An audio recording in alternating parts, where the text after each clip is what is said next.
And I thought it was interesting that the Secretary General said that one of the most underappreciated aspects in the world of cities and diplomacy is culture. So that's the topic. There we are, cities, diplomacy, and museums in dynamic change.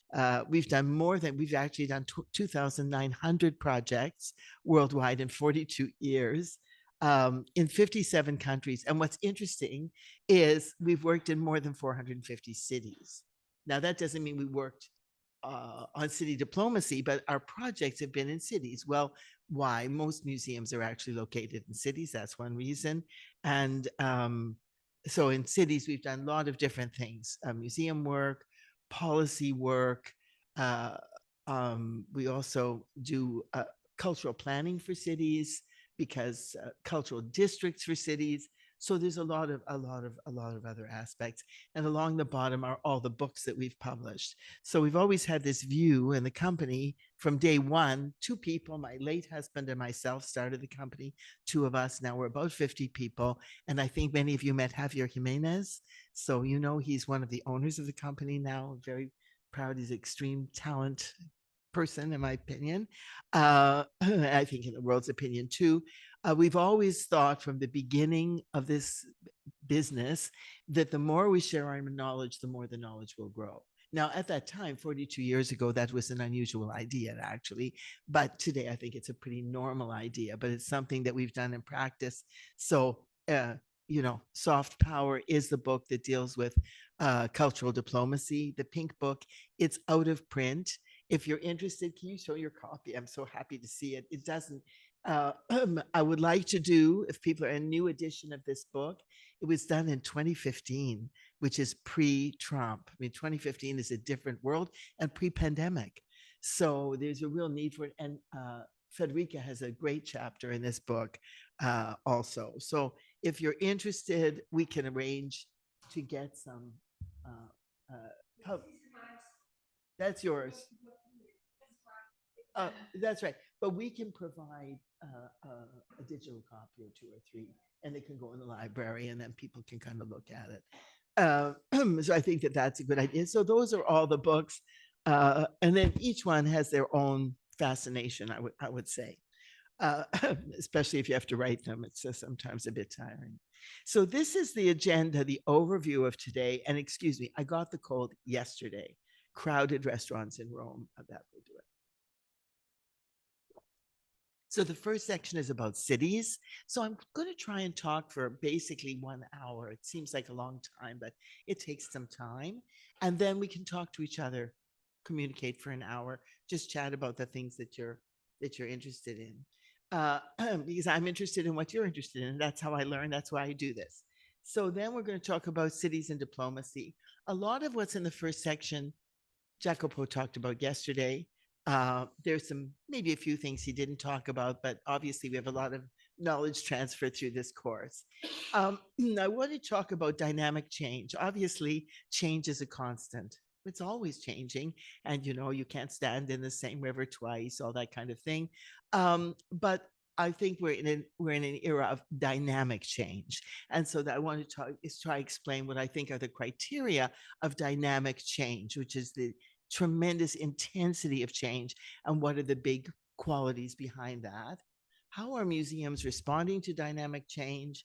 And then this section on future strategies for cities, museums, and diplomacy. So those are kind of structure that we'll go through. So the next slide, that's the data that you got yesterday, maybe a prettier slide. It's basically the same. I think Jacopo talked about 56% of the world's population is maybe a little bit more up to date, 55, 56. What's the difference? It's growing rapidly. And it's producing, cities produce 80% of the world's GDP. That is so astonishing. That's the most astonishing possible statistic, because in the agricultural era, which didn't, really, that goes to about 1820 in Italy, maybe 1850. Wealth was in land, right? We had people who are economic historians here remember the physiocrats. And then we have the industrial era, where wealth was in industrial output. Hello, Federica. Do you want to say a word? We just thought we'd start, and is that okay? It's okay. Okay, great. Thank you.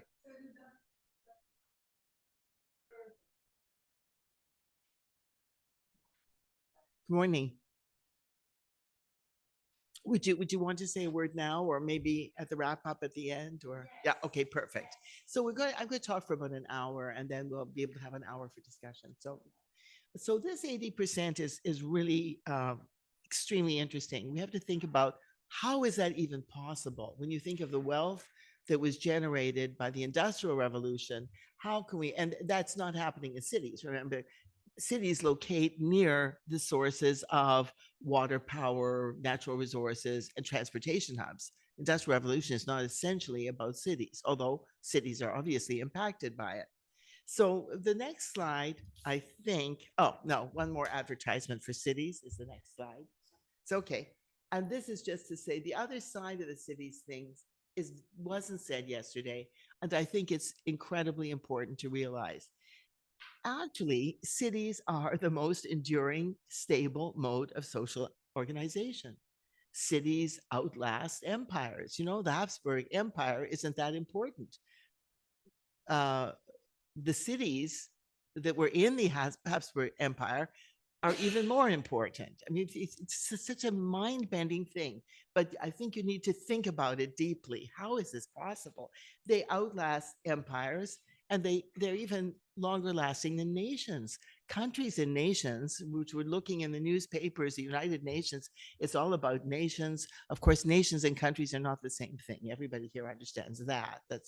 But we'll say countries. It should say they don't outlast nations. This is actually wrong and very shameful for a Canadian because we are a multinational society. We have two founding nations, really three. So whoever wrote this for me made a big mistake. So that's countries, not nations. Cross that out, have to change that.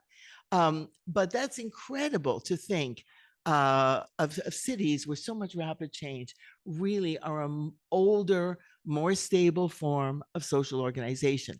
Now, speaking in Italy, this is the most natural statement in the whole world. I mean, Italy has a huge history of cities. It's all about cities and barely, if I may say, forgive me, Italians, barely about country. It's really about the cities as the builders of community and the builders of identity. And of course, it varies from country to country. There are more functional cities in the world than viable states. Now, that I think did emerge quite nicely from yesterday's presentation. Cities function. You know, even the most dysfunctional cities, they actually function. There's a closeness between government and population.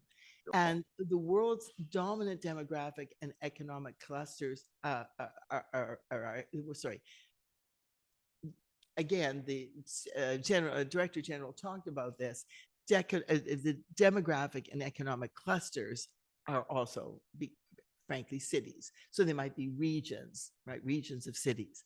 So again, we have to realize that we spend probably 80% of news media talking about countries, whereas in fact, it perhaps should be about cities. And it's high time we recognize that cities are also very active as both cultural and also diplomatic centers. So now we're just going to go to it. This is such an interesting slide, I think, that we can't talk about cities producing 80% of the world's GDP. So extraordinary, really. Um, how is this possible? It's only possible because we've had a transference from agricultural centered economies in which land was the primary source of all value. A very great economist named Piketty has claimed that that's actually the root of the decadence of capitalism, that really at the bottom of everything is still land value, but that's a debatable point. To the industrial base of the economics we already talked about, to the knowledge economy. So cities have become so powerful and so central to GDP because of the knowledge economy. And so you have three baskets of trends here. AI adoption, 75% of knowledge workers use AI tools. Digital employment expected to reach 92 million global jobs by 2030. It's a large remote work shift, of course. There's some interesting statistic there that have a maybe a negative impact on cities, maybe a positive. I think probably not enough research has been done. Now we have nomadism, and knowledge workers can live anywhere. Maybe you're all knowledge workers in one way or the other, and maybe you're looking at your own life pattern of being able to live in many places and to live anywhere. What's interesting, and I don't think we have this statistic, but even going back to the 1950s, which would seem a long time ago, probably at that time, something like 10 or 15% of the people who worked in cities would be classified as knowledge workers. Today, it's 50%, 60%, right? And then service workers and some industrial work and some craft. So artists, yeah, I know this people interested in art here would be classified as knowledge workers, lawyers, everything that you do, and that we did a little census at the beginning. Everything that all of you do is called knowledge work now because it is actually something of value that contributes to the GDP. So that's important. The challenges for cities are very well known. So I think you can read that faster than I can say it. So again, cities are a platform for economy, culture, and so much else. And why are they not more present in the world of diplomacy? That was something that was discussed yesterday. So let's take a look at the next slide. And by the way, feel free to ask questions or make comments from your own experience.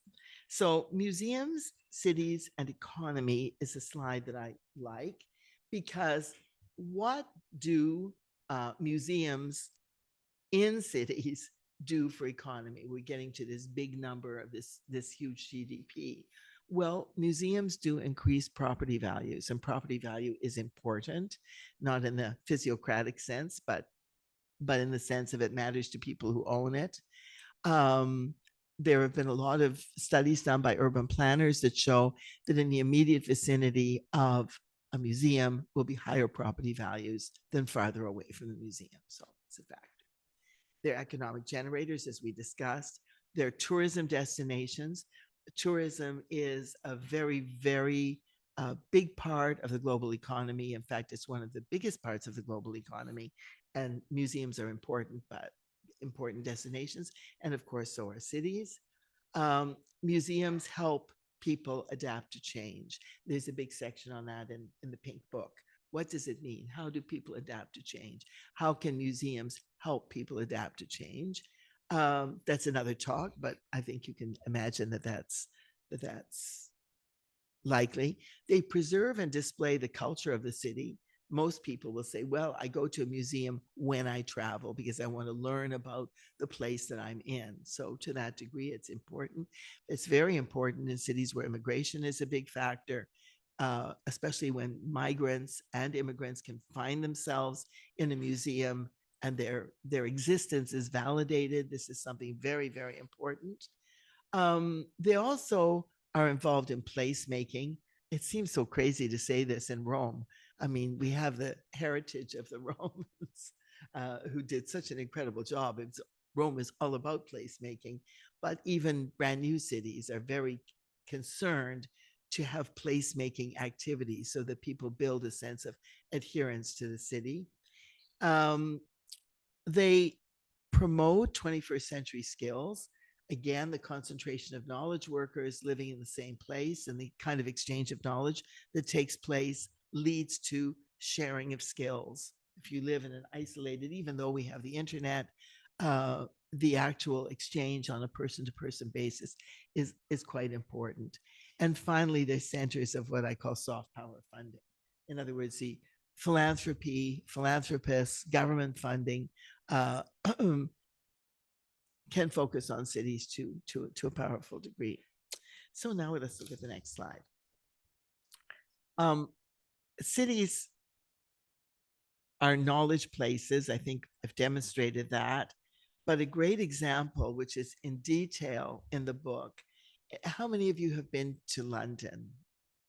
a few, but not everybody. Good. Well, how many of you knew about this place, this area called the Knowledge Quarter? No. Shows how long it takes for a good idea to travel. That's really amazing. So now people who haven't been to London, you want to go. So the Knowledge Quarter is an effort to harness all in London. And there's a very good chapter on it in that pink book because it started in around 2015, 2012 when that book was written, to recognize a part of London where there's an extraordinary concentration of knowledge institutions and to actually identify it. So it's basically a square mile, 67 acres, and includes, if you look at the urban scale of it, 2,000. They also included places to live and government places, 2,000 new homes, 20 restored buildings. You can see that under urban scale. But let's look at what you have. In this square mile, you have the British Museum. To give you an idea of the extent of the collections, and I'm going to talk about collections, the extent of collections of the British Museum has more collections than the Louvre and the Smithsonian together. Can you just, I don't know how many of you can imagine how huge that is, but it's very huge. So the British Museum is located in this area. The British Library is located, a great research library in this area. Also, Camden Borough Council, so the urban government of Camden is in this area. And there were actually, in 2014, there were 30 members. I think today there's probably 55 or 60 members. So the Guardian newspaper is in this area. Several concert halls are in this area. And they all joined up and became part of a knowledge quarter. So why I think this is so important is many cities. We worked on the museum quarter in Vienna. If you've been to Vienna, you know perhaps the museum quarter. It's quite remarkable. There are big, huge museums. There are many, many museums. We built many more museums. And it really was part of a strategy to get youth to stay in Venice, youth research and so on. But you know, there's a lot of people who find culture to be a word based in hegemony, social class. My culture is good, your culture is not so good, right? I come from Britain. Oh, that was an imperial country, so they have a high level of culture. Only empires have high culture. There's many, many prejudicial ideas around this word culture.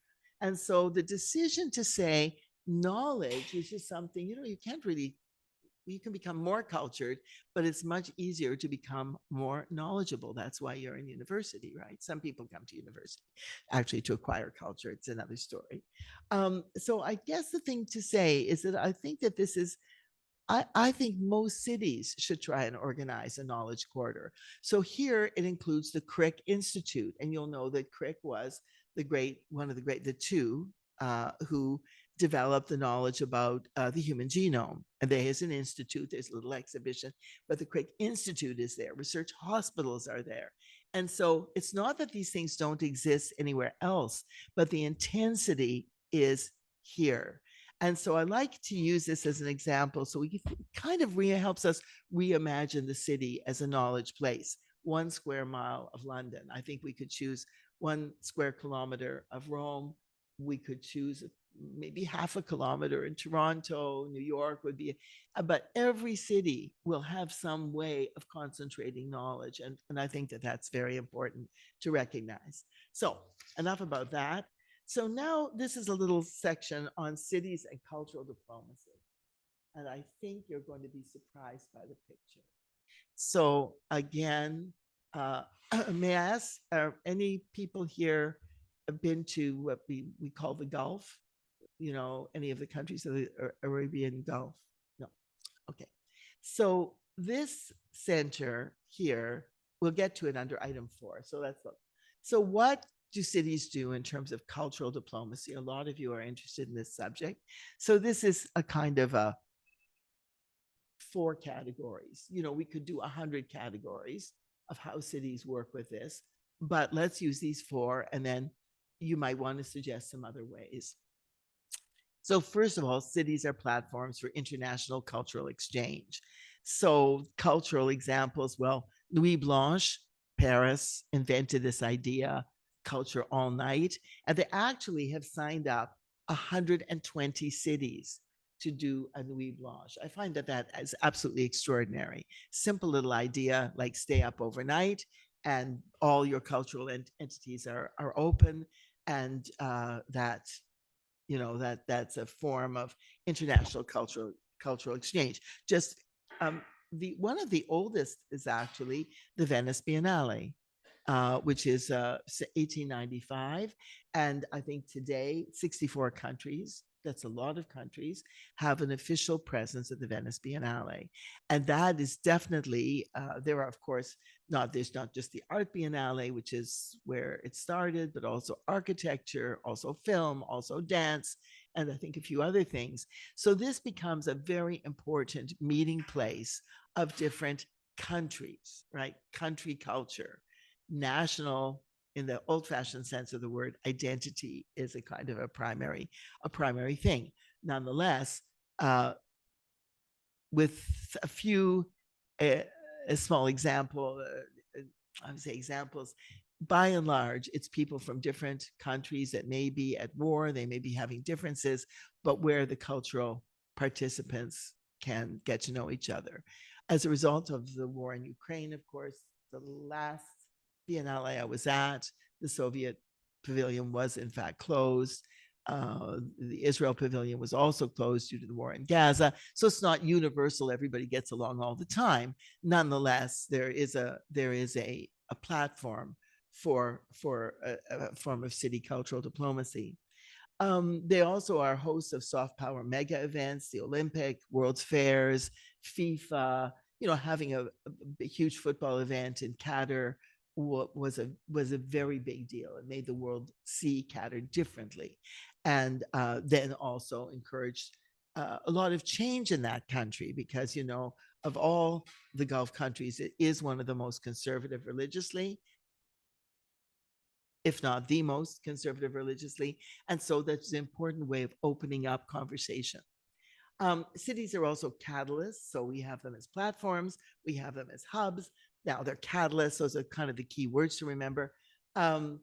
This is the United Cities and Open Government Network that we heard about yesterday in great detail. So I had them before under a different name, but I got busy after our session yesterday and I changed that. That's a perfect example of an association that is a catalyst of cities getting together to make diplomatic effort. And you have a lot of good notes on that from yesterday. Here's one that I love. It's called, I don't know if you ever heard of it, but it's extremely important. It's only 5 or 6 years old. Federica, it was started by our friend Charles Landry. Now, it's called the Creative Bureaucracy Festival, but it's a year-round event because, you have the festival every year. It happens in Germany. It's a kind of German-British collaboration. And you hear about it, you think, creative bureaucracy. I mean, you must be joking. But the reality is, any project that you want to get done in a city, if there isn't a creative people in the bureaucracy, and public service is a maybe more polite word, that project is simply never going to happen. Cities control a lot of things. It's not measurable in money. They have land, they have infrastructure, right? They have public transportation. They have all the things that's required. City zoning is one of the most powerful tools that there is. So all to enact that, if you wanted to do anything whatsoever, you need to have a public servant, aka a bureaucrat. And if they're not creative, well, it's going to take forever. If they are creative, it's going to happen like that. So I was thinking about Mr. Trump and how he fired 800,000 bureaucrats. He did that. So I thought, and I'm going to call Charles and ask him if they're doing something special this June, because I think that there should be something. It's easy to smile a little bit because it's so outrageous, but every one of those people was a knowledge worker. They haven't got a job anymore. They were fired under such cruel conditions, email. I think if you've heard it, it's 800,000 tragedies and more because they all have families, they all have relatives, they all have friends one way or the other. So I thought that this was a time to definitely talk about creative bureaucracy in cities and not to forget that prejudice. And of course, what has he been playing on? Well, one is the pure selfishness. He wants to save government money. Two, he doesn't care about people. But three, he uses the fact that we talk about public servants often as dependencies, not as knowledge workers. So they were an easy target. And I think this is kind of my message to you about that. So I have another big message. So I have messages hidden in everything. Cities as innovation and partnership leaders in cultural diplomacy. That's really, your specialism and yours, not, and Frederica's, not quite so much mine. But I wanted to give you these four examples. The Abrahamic Family Center in Abu Dhabi. You've probably all heard of the Louvre, Abu Dhabi. It's quite fantastic, and that was one of my bullet points. But much more important is actually the Abrahamic Family Center. The Gulf countries were one religion, which you don't think, well, what's so bad about one religion? Everybody has an official religion, but it was one religion and the others were illegal, right? So I understand it's different. And this is a center where there's a mosque, a church, and a synagogue, all three functioning. Revolution. It happened in the city. And then there's a family center, which explains the story of these three religions. Happens to be a project of my company that we're very proud of. It's small. The mosque is big, the church is big, the synagogue is big, and you can see this is not so big. But it's there to educate people about the world's three Abrahamic religions. Now, it's true, we don't have Taoism, Hindu, there's lots of missing religions, but starting with the three Abrahamic religions, all descended from Abraham, I'm sure you're aware of that, is a big thing. And I'm going to show you another slide about it. The other example I thought was good is that in Los Angeles, they actually have a deputy mayor responsible for diplomacy. So that's not just an office, but a high level person. And you can see the details of this. The World City Cultural Forum, also very important, which it was a collaborative effort, again, multilateralism, as was explained yesterday. And then the final one is the C40 cities, which is 100 mayors, and their dedication is to environmentalism. The other that I wanted to just mention is the issue of trust. Without trust, I don't know if you can really have diplomacy. I don't know. I'm not an expert in diplomacy, not really, but I am an expert in museums. And we know that museums have a higher trust quota than almost any other institution in society. So my position or my thinking, or what I'd like you to think about, is I'm going to show you some slides about museum trust. And then I like to think about how can the world of diplomacy, which is your chosen world, each of you has different aspects. Of course, I could have listed, there are orchestras that are dedicated to intercultural understanding, including in Israel and the Gulf region, but in many other parts of the world too, especially youth orchestras. But I just can't do everything. But together you can do everything. So maybe all your different theses will do that. Is that building of trust is how can culture be part of building trust? Cities build trust because people have to get along in cities. If you're living in a city, it automatically involves cooperation. Even to walk down a street, it's incredible. You walk down all these streets and really the incidence of crime is pretty small. It's all based on trust. So let's see what our next slide is. So I have one more on cities, and then we're going to switch to change. So we'll have a little tiny break.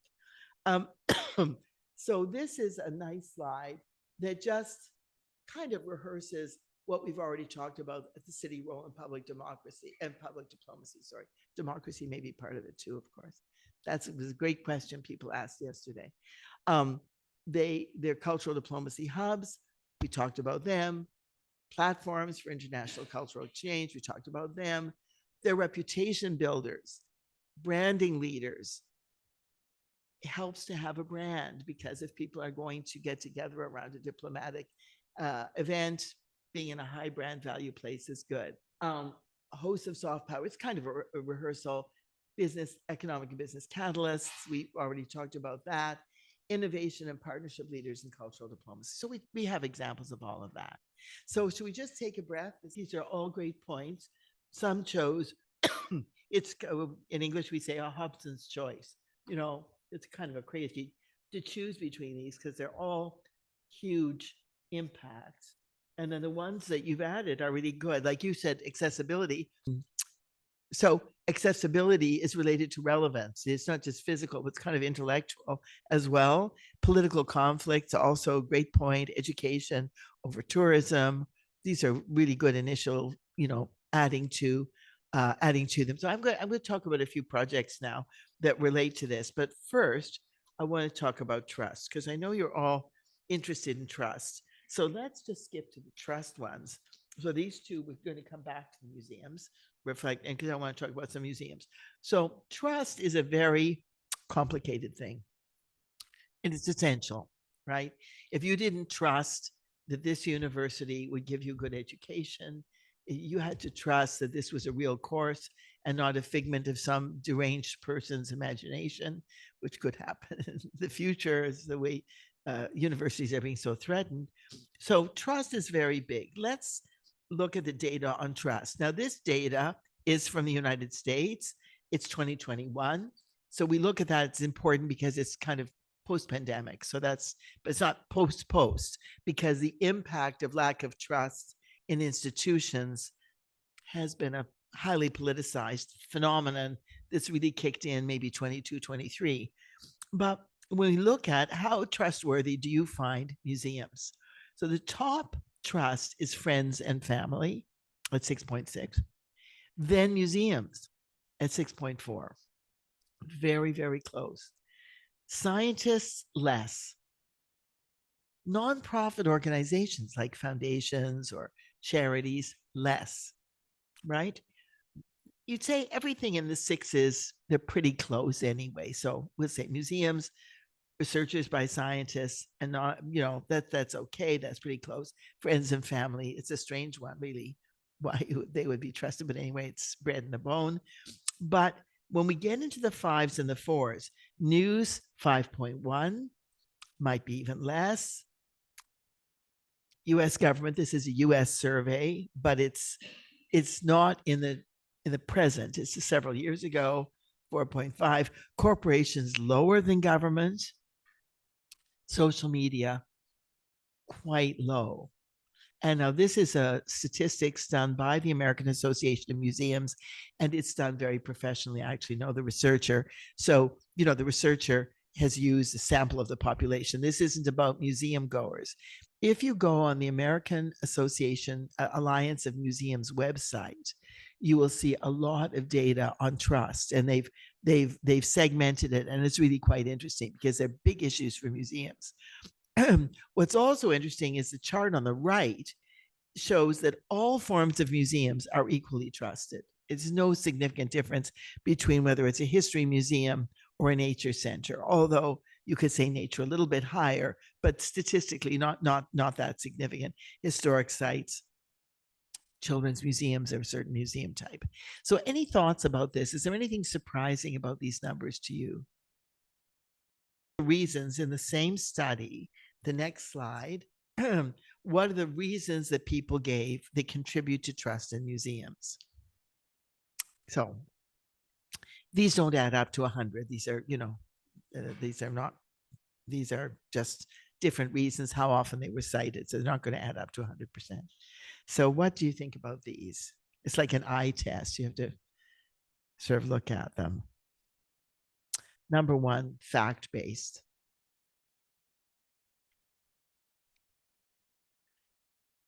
For the science point that you made, well, they're research oriented. People do seem to pick that up. Do you think that museums are nonpartisan and neutral? So are you surprised that people think that? Maybe you want to comment.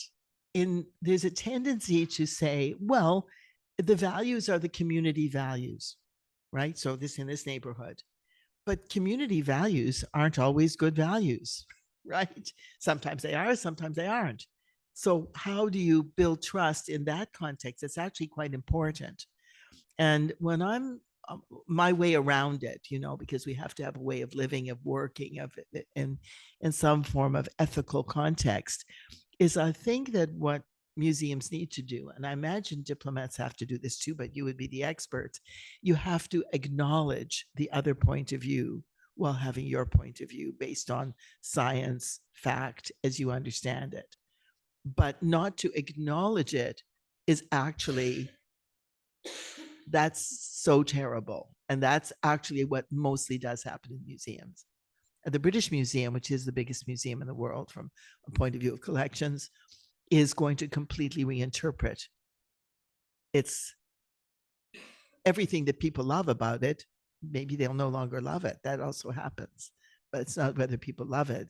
It's how they adapt to the question of fact and truth. Right. I guess is that a fair statement of what you were saying? Please. I think that acknowledgement just means that. It means that this institution, we have done research and this is our view, right? So you have to admit that you have a perspective, that it's not pure truth. So our research shows this. We're continuously doing research. That might change. There are those who think this. We don't agree. I think it's very important. Right now, this is the hardest thing in museums. There is a very strong, especially I'd say in the art world, more. Everybody thinks they can only defend their own position. They can't embrace the fact that there's others. And if they can't embrace the fact, they don't have to like them, but I mean, contain them, then I think we have a very big trust issue. Then you have to confront the problem, I would say. It's complicated. I would, well, maybe I'll give you a concrete example of how you would approach it. Oftentimes, of course, one of the issues is museums are really underfunded to do research. They're underfunded to present all sides of the story. It takes more work to do that. It takes so much thought. Like you could imagine if you're a curator and you have to interpret a label in a Russian museum that involves, let's just say, uh, an artist like Malevich, born in Ukraine. Maybe he lived 50% of his life in Paris, right? This possibly didn't actually, but anyway. But an artist will say some did, like Larionov and so on, they did. It takes quite a lot of research because you have to start thinking 360 degrees. That's a lot more work than just say, oh, Russian. Ukraine was part of Russia at that time, so they're Russian, right? That's what the Russian would probably say. So, but what we have to then, as curators or scholars or diplomats or whatever it is your profession is, always taking a 360-degree view, because if you can't understand at least how the other people are thinking, you can't actually make your position stronger. So yes, there's a great book you can read about this by a guy named, as you see, Dan Hicks. And he raises this interesting question, which I like very much, because many of you are concerned about trust. And this has led to this idea of ethical consumption of culture. What is the ethical consumption of culture, right? That's when you look at the object. So yeah, it's a biggie. It's just a big one. Oddly, though, maybe not oddly, the Dutch have been better than almost any other country in terms of restitution. I'm going to talk about that. And also, the Tropen Museum, probably went as a child. I'm saying it wrong, Tropen Museum. Anyway, the Tropen Museum is you used to be called a folklore museum, but that was the first museum that actually recognized colonialism, the Dutch role in colonialism, and talked about each object, how it was acquired. So yeah. And of course, the Dutch have also done something just astonishing in there's this idea of the golden age, right? The great age. After all, the Dutch invented capitalism. I think that's pretty much of a fact. And so there's this golden age of Dutch culture. And they said, no, it wasn't really golden. Golden is a form of whitewashing. It's gold washing. We're now calling it just the era that it was. So they had their major galleries. That's Rembrandt, Rembrandt, did I say Rembrandt enough? And then all his school, Vermeer, et cetera, the great, great artists. And it's no longer called the Golden Age when you go. It's simply, Dutch painting of a certain period. So partly what's important to understand, and certainly in the realm of diplomacy, is the questions keep changing.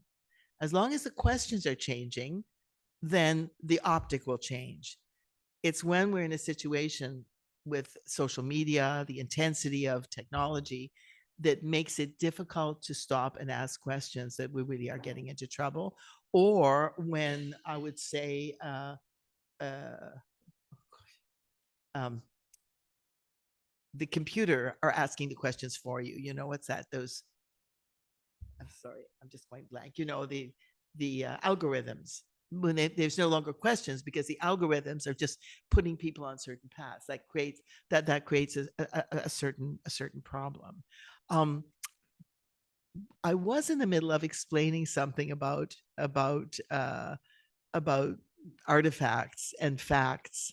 Um, I think the way I'm thinking about museums right now is I'm thinking that as long as the objects exist, the possibility of researching and finding the answers exists. It's very important because there's DNA research, there's electrocarbon dating. Objects have an enormous amount of information in them. And even if people aren't asking the right questions now, it'll be like the monasteries were in the Middle Ages. After all, people weren't asking that many questions. you know, Reality was Christianity, or right, the Renaissance was not appreciated. But because those objects were preserved, the possibility of asking the new questions, finding the new answers existed. So that's something important. It's not just about this moment in time. So I wanted to give some examples of museums reflecting dynamic change. Dynamic change has a lot to do with trust. Yes, trust, no trust, how trust, all that complexity, and all the points you made. So I've just got 8 examples, some of which I worked on, some of which are just out there and interesting. So these are these 2 slides here. We just, yeah, we go back. We have to go back. Back. Sorry about that. Yeah. So there we go. So the first one in the upper hand left corner is, everybody has a career high, I guess, and even me, I've done a lot. It took 14 years to get a National Museum for Human Rights built. And it's built in a city, probably anyone ever hear of Winnipeg? Yeah, in the middle of the country. And it was a very controversial, but people in Canada actually like human rights, right? We identify with them, which is good. It was a Canadian who drafted the International Declaration of Human Rights in 1948 for Eleanor Roosevelt, who was an American, obviously, but it was a Canadian who did the actual writing. It was her idea, and it's a great moment in women's history. So this is a museum where interpretation is everything. It wasn't about fact exactly, but it was about research, about human stories. And to the point that Federica made, Professor Federica made a little while ago, is it's not just about the human rights story in Canada, it's about the global story of human rights. And it's really quite a fantastic place. And I urge you to visit. So that's an example of there are many museums for human rights in the world, but this is the only national museum, which means it's supported by federal government. So that was a very great story. I can answer any questions. I'm just going to go through. The Louvre opened Islamic galleries. They had huge Islamic collections. We worked on this too. And it represents an important stage in the sense of identity, which wasn't represented in the Louvre. So a big, huge court was covered over. You can sort of see its low ceilings in these galleries. You can sort of see that. And the idea that Islamic material was art at all, because it's displayed, Islamic material is displayed in the V&A and many museums as craft, which is something else again. But the idea of identifying it as art was actually an acknowledgement from one of the world's great museums. So it's a change of perspective. These aren't just objects of reverence or holiness. They are actual art objects. So there's four more examples that I provided, and they hit very much the same notes. Um, Guadeloupe has an amazing museum. You wouldn't think it, but Guadeloupe is actually a province of France. So it's like part of France, outre-mer, as they would say. And it's a slavery museum. And again, following what Frederica said, they tell the world. By the way, Guadeloupe is the first place Columbus landed. They have the longest history of slavery in the Caribbean. I didn't know that. Longer than anywhere else. Like, and slavery is huge in the Caribbean, Latin America, and so on. But they had the longest. It's fantastic, amazing thing, really. But they tell the whole world story scientifically of slavery. It's a big period. Lots of millions and millions of people were affected. And it's a fantastic museum funded by the European Union. I'm just going to mention, we didn't work on it, but the thing that's interesting to me is that it opened the same year. Speaks to the need of better cultural diplomacy. We were working for 14 years on the Human Rights Museum. It was 14 years of effort on my part, particularly as a consultant, but still. And they were working on the Slavery Museum at exactly the same time. And the two projects, they aren't that far apart. Well, they are, but we're also bilingual, so there wasn't a language problem. But they didn't know about each other. I found it amazing. I just happened to go on vacation, and there they were. Museum of Homelessness, a new one, have to do with recognition of immediate problems. Homelessness, as we heard yesterday, one of the big problems. This was opened a year or two ago. It's a museum of homelessness in London, which I'm planning to go and see when I land there. Museum of the African Diaspora in San Francisco. San Francisco is where the League of Nations was established. So again, a very diplomacy-oriented city. That's why it's a good example. It's a tiny museum, but it's about how tells the story of how all humanity came from Africa. When we formed this, it's a big project of mine, a little project, but a big project. It was so controversial that what you see through that window is you see that face. And the face is comprised of thousands and thousands of people who sent in their family pictures and all this kind of thing. Initially, it was a male face, and everybody complained that they found it too threatening, and they wouldn't let it open. So there was that, the prevalence of, these things affect museums, ideas, to fight for these things. And then, of course, the National African American Museum, which is the national museum, tells the African American story in Washington. I worked on the master plan for that. It was a pretty amazing process. I wanted to show you one big slide at the end. What this slide shows, and I think it's kind of fundamental to the question of trust in a way, which is that the global south, and I notice you use the word big south, big north as a translation, we tend to say global north, global south, is that that there are only about 95,000 museums worldwide. There's actually only 26,000 universities worldwide. So there's a lot of museums. We have to wonder why we don't have more diplomatic activities happening at museums when they're all over the place and they're pretty accessible. There's been a huge building boom. Half of the world's museums were built after the year 2000, notwithstanding how old they are here. And to say that something like 16% of the world's population, that's the global north, which includes Australia, of course, because we used to use a different term for it, own over 50%, 66% actually of the world's museums. And so there's a basic inequity, and it's not only the inequity of looted objects or stolen objects. It's actually also just the inequity of the fact that the majority of countries in the world today don't have the resources to acquire anything other than their own culture. Yes, is that, you read a lot about repatriation, which means returning, I think you all know, returning collections to countries and nations and communities, right? Restitution is returning work that was taken to basically individual owners, right? Not community, but individual owners. But I think that there's actually a third R involved, which is redistribution. because one of you, I can't remember who, asked a big question about climate change.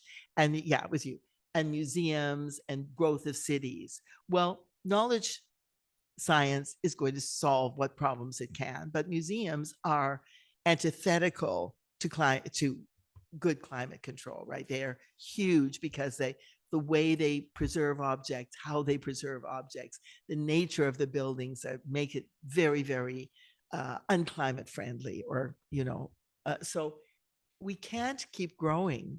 These museums in the global north, growing, growing, growing, growing. That's our business. We know how much they're growing. Yet we have collections. Museums only show 10% of their collections, if that's usually around 2%. The rest are in storage.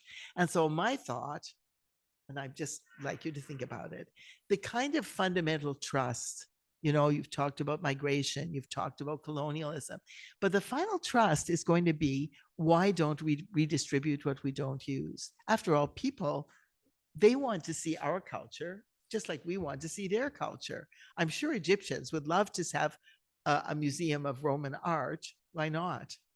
Just like we love to have an Egyptian material here.